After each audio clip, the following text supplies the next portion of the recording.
Today we are talking with Rob Jones. He is the writer of War of the Worlds Thunderchild from Titan Comics on June 7th. Rob, as a first-time guest, and you're in England, so this should be interesting. Tell us your origin story. What got you into comic books and made you a lifelong fan? Okay, I was a latecomer to getting into comics. I didn't start reading until I was in my mid to late 20s. I read the over here in the UK we have kids like weekly kids comics called the Beano and the Dandy. I read those when I was a kid, but fell away into other stuff. I was always quite aware of comics, and I was quite aware of characters and stuff. I grew up loving the Bruce Timm Batman TV show and things like that, X-Men. Yeah, I was a latecomer to reading comics. And then I started writing about reading comics and being a latecomer to reading comics. And then from starting about writing about being a latecomer to reading comics, I thought I would have a go at writing comics. And then from writing meant I learned to letter. And then that's it. It just flowed that way. So, what made you start writing, and how did you get into all that type of stuff? That probably wasn't one of your to-do lists of, hey, I'm going to be a writer. Okay, I've always been quite a creative guy. I was in bands a lot during my teens and 20s. And I've always loved writing. I always had an ambition to write and write a book. I remember doing my dissertation at university, and I loved writing that and the process of piecing that together, which was great. And I always wanted to do fiction. I always wanted to write fiction. I'm a voracious reader. I read kind of anything and everything, and so that was what got me into. I'd always wanted to do it. I loved being when I was in the bands. I used to be the singer in the bands. The stuff I used to write all the lyrics and write the songs. So there's always been an element of writing in the kind of creative things that I've done. And comics being such a collaborative, creative medium, like it is when you're writing music, it was just one of those things where I just like, I really want to have a go at this. When it started out writing like shorter things, followed the 2000 AD Future Shock kind of layout with things. And so you're telling the story as succinctly as you can, you're boiling ideas down. And that started out like writing practice in a way with regards to like writing comics. And then from there, it was figuring out how to do more longer form things. You know what I mean? And how to do it that way rather than starting where I think a lot of people do, where they think they're going to write the magnum opus and they want to write the next 100 issue, you know what I mean? Like ongoing thing. So yeah, it was a backwards way of doing it, or like a backwards way to how a lot of people maybe approach writing comics, where they come in and they've got this huge grand idea. It was more a case of, can I tell a story in the shortest possible amount of pages that has something fun, like a fun sting in it or a fun little message, and then learn to build out from there. So you are a letterer, which fans overlook because they look at the story and the art and maybe sometimes like the colors. But how do you describe your role as a letterer in trying to get a reader's eye? And what do you think your role as a letterer is? Okay, so obviously you try to convey sound in a soundless medium. So what with regard to lettering, your job is to guide the eye. Your job is to guide the eye across the page and to help the reader know the flow of the page and how that goes. But as a letterer, a lot of people do say that good lettering is invisible. That is the case to a certain degree. It's almost like it's more a case of like good lettering marries with the artwork more than anything else. It marries up with the artwork. And obviously, I'm trying to get in lettering, I'm trying to get people to hear people's voices, hear the way people speak. Everyone talks differently. We've got different cadence, different speeds of talking, and things like that. And part of my job is trying to maybe convey that in such a way and convey like the perhaps with sound effects and stuff, the deepness of a sound, maybe, or like the lightness and complexity of a sound and stuff. There is quite a lot that goes into it. You sit down and you're trying to work it out. I've many a day where I'm sat at the computer and I'm sat here making strange noises because I'm trying to do the onomatopoeia for things and thinking how something would perhaps sound. And so, yeah, that's how I view my job, which is very strange in a way, is this idea that you are trying to like convey noise and tone and sound and all these things, medium where you have absolutely none of that. Everything's visual. So, yeah. Do you like have a like role models for a letterer that you look to? And is it something that's like highly competitive, unlike a writer or an artist, or is it like easy to get a letterer job or break into the industry as a letterer? I'm just curious. Breaking into the industry as a lecturer, I wouldn't say it's easy. It's like anything, it takes practice. Role models wise, people like Jim Campbell, Hassan Otsmane-Elahu, Nate Pecos, Todd Klein, people like that. You're looking at, and these are all very wildly different lecturers who treat lecture in different ways.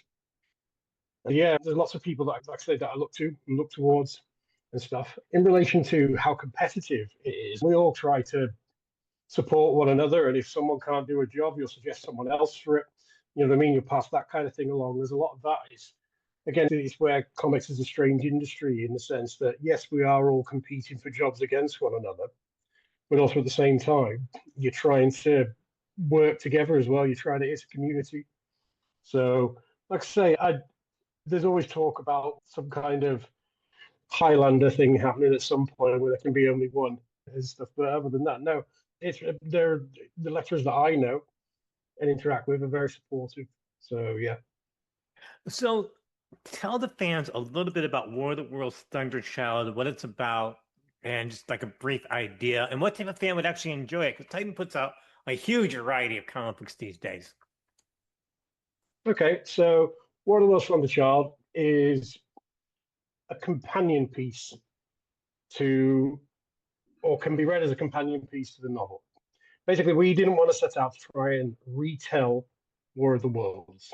When Matthew Hardy and I, when we wrote it, we sat down and we were working it through, we didn't just want to retell the same story. We wanted our own kind of set of characters. We could tell it could be set in it. So it's set in the premise is there, the theme is there, that you are following the events of the novel, but we're getting to tell our own story with our own kind of themes, our own voice in there. Now, it's an action adventure story. There's themes of creeping dread and this idea of crumbling empires and being completely outmatched and outgunned and things. So there's a lot of that in there. Titan have been great. They were really supportive when they picked it up, and they've really thrown the weight behind it and their support, which is fantastic because initially it was crowdfunded and stuff. So it went from being like individual issues into a kind of collected edition with Titan. But yeah, we wanted to explore kind of contemporary themes and contemporary issues, but set it in such a way that it's say you're thrown into this hellish landscape in a time where there were very different kind of sensibilities and very different outlooks. And it was also a time of big upheaval. Obviously, the Industrial Revolution had been going on, and there was a lot of kind of social changes and things like that as well at the time. So it just seemed a fun idea to explore. And Martian tripods with big heat rays.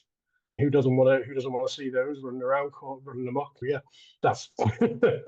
So, how did you guys originally connect as a writer? Who came up with this idea, and how do you divide things up? Do you like flip a coin, or what do you do to decide who's doing what? Okay, so Matt actually hired me as a lecturer about 10 years ago to work on some of his earlier stuff. I think he did a series called Last Exit to Brighton, and then he did a series of books called Cadavers, and we get on really well. We'd speak. I don't think there's a day goes by that we don't speak to one another and stuff. And it's been like that for a very long time. And we kept threatening to work with one another. You know what I mean? We keep saying, "Oh, we'll do it. We'll be working together one day." And then we actually decided to do it just after the first lockdowns with regards to the pandemic. You live in England where actually the pandemic was real, whereas the United States, it was an aberration. But yeah, go on. Yeah, we wrote a World War II horror story, which we kickstarted and did really well. It took about £10,000. It was done as a love letter to pulp kind of war comics. So it was like 2, maybe 3 panels a page max. It was done at a pulp size, things like this. So that was really fun. And then I messaged him really like very aggressively, going, Thunderchild. I think I've been listening to Jeff Wayne's musical version which was my big exposure to War of the Worlds. Matt very much comes from a book kind of side of it, and his exposure was much more the book, whereas I grew up with my dad having the LP, and I'd listen to the LP and pour over the album notes and stuff. And I think I've been listening to it. I was walking around listening to it, and I messaged him just going, Thunderchild, there needs to be a Thunderchild comic. I don't know why nobody's ever developed anything with regards to Thunderchild, because it's very much overlooked. And that's how it developed. We sat on it for a little bit, and we then started talking about it. And then what we did was we threw ideas together in a big kind of melting pot, and then started dividing up how we do it. So one of us would have maybe a clear idea for how a story went, or how a part of the story went. So one would take the lead, another would come in at their perspective and things like that. And we eventually settled into a rhythm where certain characters we would tend to write more, one would write more than the other and stuff, because again, it was finding their voices. So it was a really natural thing. There wasn't much conflict between us in relation to who got to write which bit. Matt really wanted to write the end part, the kind of climactic showdown. So I was like, okay, brilliant. Let's do that. So yeah, it was really good. It was a really easy way of working together. It's like having, because the pair of us are writing together, it's like having an editor built in almost, because you are editing each other's stuff. You're adding different ideas in and different perspectives as you go. You have the artist here. I'm not going to say his last name because I know I'll butcher it. Kevin Castaniero. It is a very unique art style that really pops and stands out. How did you come up with him, or where did he come from? Actually, we stole him from Matt and I. We know another English writer, a gent called Andy Clemson. Andy is currently writing Minecraft books for Dark Horse. And he said, when we started looking for artists, we wanted someone with a very unique style.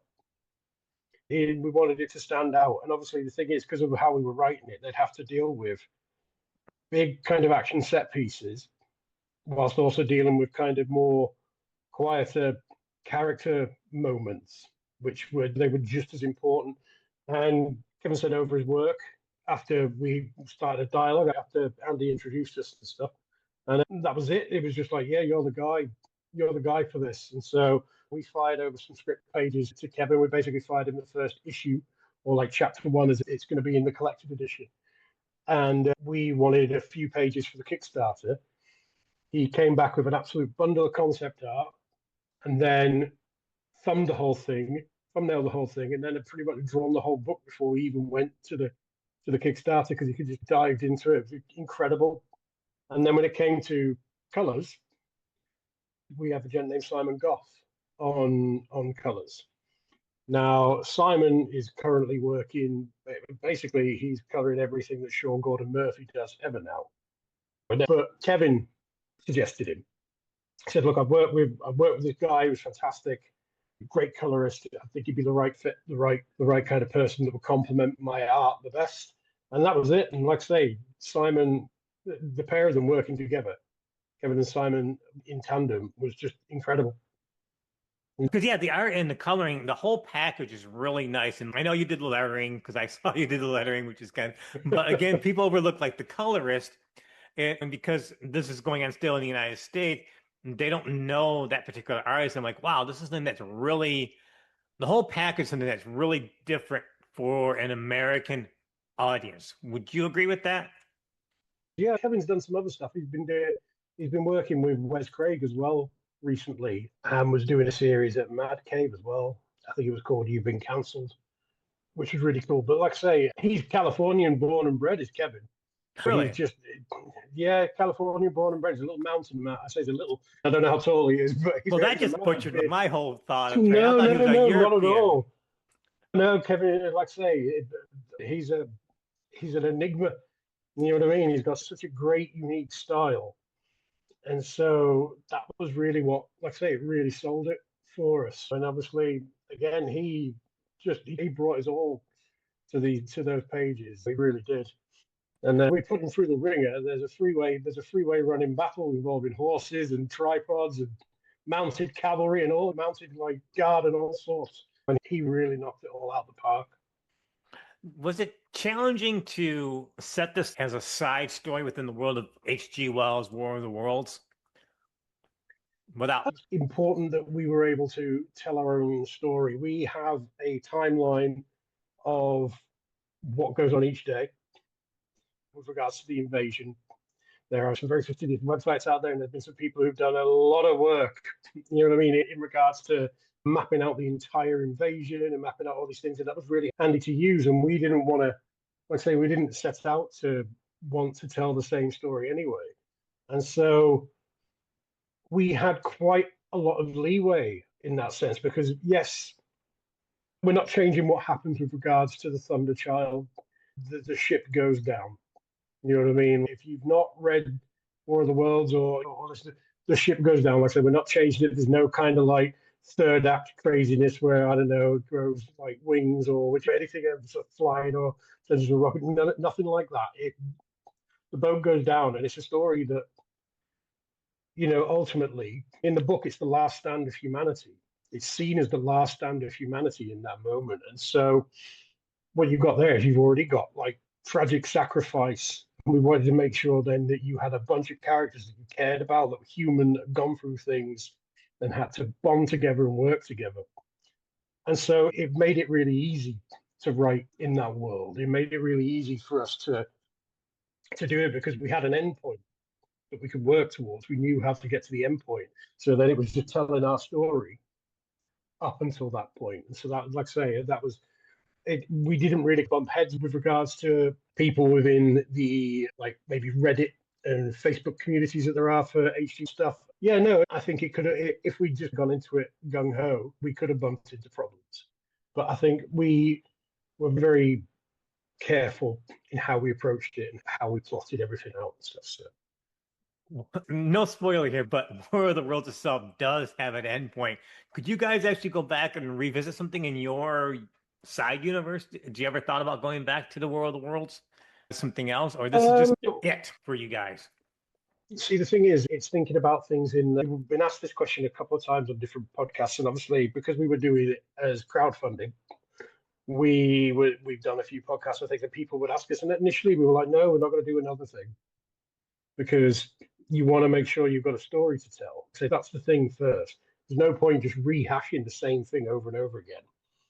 But we are working on something.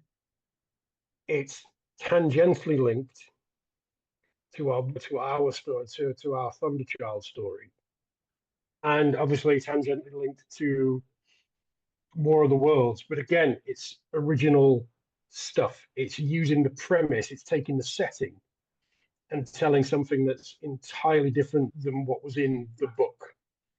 So that way, then it's trying to add something new, but it's adding to hopefully, if people, I really hope people really get behind it when it comes out. I think it's a great book and stuff. And so obviously, it'd be really nice if people did get behind it because then we could explore our, like you said, our kind of pocket universe, I suppose, our kind of like different take on things. And again, explore. It's about having a story to tell, like I say, themes that fall out of our story that we can explore then in other stories. So I'm not saying that, you know, never, but we do have ideas and we are like gently exploring them to see where we could take things. I'm going to give you the last word. You can wrap this all up and give your last pitch for fans who might not have checked this out. Okay, so Thunderchild, War of the Worlds Thunderchild comes out on June 2nd from Titan Comics. It is a action adventure romp. It is a sci-fi story set at the turn of the century in 1900s London and surrounding areas. And if you like big boats and you cannot lie, and you're a big fan of Martian tripods and heat rays and explosions and character-driven stories where people are dealing with grief and loss and their worldviews being entirely thrown around and upside down, then this is the book for you. Rob Jones, War of the Worlds, Thunderchild, out now from Titan Comics. Thank you for joining me. I do hope fans check this out. It really is a cool comic. Thank you so much for joining me. Thank you for having me.